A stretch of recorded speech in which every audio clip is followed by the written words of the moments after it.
How to temporarily deactivate Instagram account. Hey everybody, welcome back to our YouTube channel. Without any further delay, let us jump right into the process. Start by opening up your Instagram app and get logged into your account. Tap onto your profile on your bottom right. Then you will see three bar icon on your top page. Tap open it. At this page, you will see accounts center, open it, and under account settings, go ahead and tap onto the option that says personal details. In here, you will see account ownership and control at the bottom. Tap onto it. You will see deactivation or deletion. Tap open it. From here, choose your Instagram account, then tap on deactivate account. Also be noted, deactivating your account is temporary, so go ahead and tap on to continue.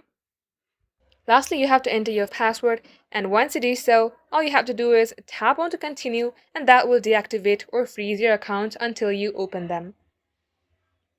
That wraps up today's tutorial. Thank you for watching the video till the very end. If it had helped you in any ways, then do like and subscribe.